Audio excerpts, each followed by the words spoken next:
Ako po ang panganay na apo ni nanay. So, si nanay po ay nakasama ko simula. Hindi siya kasi talaga nag-alaga sa akin. So, mas close ako kay nanay kesa kay mama. So, sorry guys, naiyak ako kasi hindi ako malungkot. Naiyak lang ako kasi natatouch ako kay nanay. Kasi nakita ko si nanay kung paano siya maging malakas hanggang sa paano siya kinuha ni Lord. No? Naalala ko dati, dalawa lang kami sa bahay. Nilulutuan pa niya ako, gising na maaga, para samahan ko siya. Pero nung sinanay nga ay na-ICU nung 2023, sabi ko nun kay mama, uwi ako, pamantayan ko si nanay, hanggang si nanay ay makalakad mo. So sabi ko kay mama, siyempre naiiwan siya mag-isa sa bahay. Sabi ko, hindi ako kampante na naiiwan si nanay sa bahay. So nag-decide kami na kunin si nanay sa Manila. So yung 2023, ngayon 2026, so napaka-grateful po ng family namin na yung pag-ICU ni nanay, miracle po talaga yun. Binigyan pa niya kami ng 3 years para alagaan si nanay, para ipakita sa kanya na love na love namin si nanay. Si nanay po ay ngayong taon, hindi namin in-expect na magkakaroon siya ng sakit. Kasi ang alam lang namin is meron siyang heart hypertensive. So every time na gusto niya umuwi dito, kami ni mama, natatakot kami i-risk siya kasi anytime ang BP niya ay bumababa, tumataas, yung heart rate niya bumababa, tumataas. So kami, every time na si nanay ay gano'n, nahihimatay siya, inaano namin siya, tinatabang. So sabi ni mama, gusto man kitang iuwi na pero ayokong i-risk. Yung hindi kasi natin alam kung ano pwede mangyari sa aeroplano, o di lakad niya lang, hinihingal na siya. So nakita talaga namin na paano siya nakakatayo hanggang sa kami na yung nagtatayo sa kanya. So March 2026 this year, akala namin si nanay may almoranas lang. Kasi ang sakit daw ng puwet niya. So, pina-check up namin siya. Ang sabi ng doktor, titingnan yung puwet niya. Yun nga, may bukol nga. So kami, ako, si Yasmin, yung kapatid ko, at si mama, na-shock kami. Kasi parang bakit may bukol? Ang sabi ng doktor, colonoscopy, kasi baka cancer.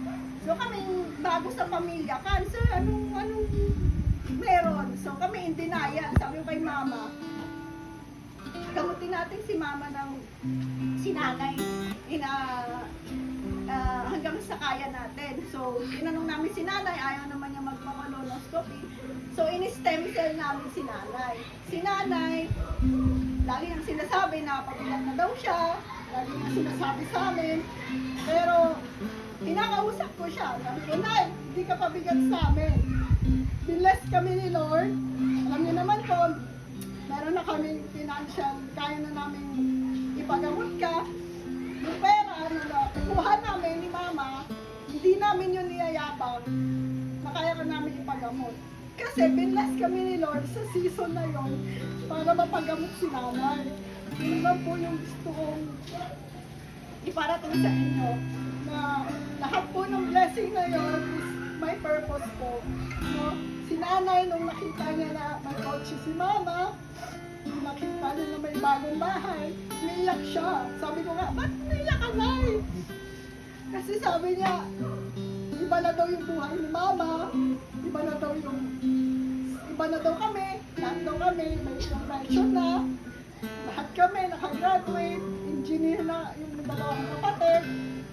So sabi ko sa kanya, lahat yun ay galing kay Lord, hindi yung galing sa amin. Wala kaming kiniklaim. Matalino kami, oo, pero hindi namin maaabot kung hindi kami nag-serve kay Lord. Yun lang po yung gusto kong ipaalam. So ngayon, kasi diba, aanihin mo yung pera kung mawawala naman si nanay. So kami talaga lahat all in.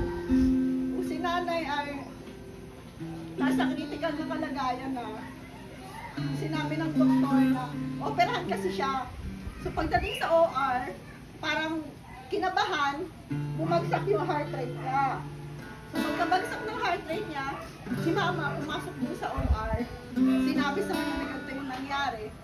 Si mama, wala siya, nawala ng, si nanay ay nawala sandali. So sabi ng doktor, Mami, payag ka ba na i-revive ko si nanay? Sabi ni mama, sige dok, i-revive mo siya. Ang ginawa ni mama, umupo siya doon sa upuan, tinaas niya yung dalawang kamay niya. Tapos sabi niya, Lord, sinusurrender na namin si nanay sa'yo, kung anong will mo, pero bigyan mo kami ng miracle. Bigyan mo kami ng miracle. Kasi nga, di ba, pag sa panahong ganon, kahit mayaman ka, kahit marami kang pera, wala kang magagawa. Kundi si Lord lang yung tatawagin mo. So yun, paglabas ng doktor, sabi na na-revive daw si nanay. So pagdating ko, si mama magaming mata, naiyak na. So sinamahan ko pa si nanay mag-CT scan, akala ko tulog lang siya. Nakita ko may tubo na siya. So syempre hindi ako pwede umiyak kasi umiyak na sila mama, umiyak na si Yasmin. So sabi ko, tatatagan ko na yung loob ko. So inakyat siya sa room, in-explain ng doktor, si nanay daw ay hindi tulog dahil sa anesthesia. Si nanay daw ay comatose. So narinig ko yon, parang comatose, ano mangyayari? Sabi ko gano'n kay mama. Sabi ni mama, yung machine na binigay, narentahan natin, 3 days pa naman, maniwala tayo sa miracle na Lord. So kami, instead na tanungin si Lord na bakit nagkaaganto si nanay, mabait naman si nanay, bakit ganito siya, bakit siya nahihirapan, hindi namin yung naisip. Ang inisip namin, Lord, ikaw ang bahala. Kasi yung senaryo na gano'n, nakala ko sa TV lang makikita. Totoo pala siya, na wala kang ibang tatawagin kundi si Lord na. Kasi wala kaming magagawa. Dahil yung kakayahan mo bilang tao, limited lang. No? Limited lang talaga the way tayo mag-isip, the way tayo mag-action, limited lang. So kung mo malalaman na hindi mo talaga alam kung anong mangyayari sa buhay mo. So after 2 hours, si nanay nagising siya, 11:30. Tumaas yung kamay niya, hinawakan niya yung kamay ni mama. Umiiyak lang siya. Hindi siya makasalita.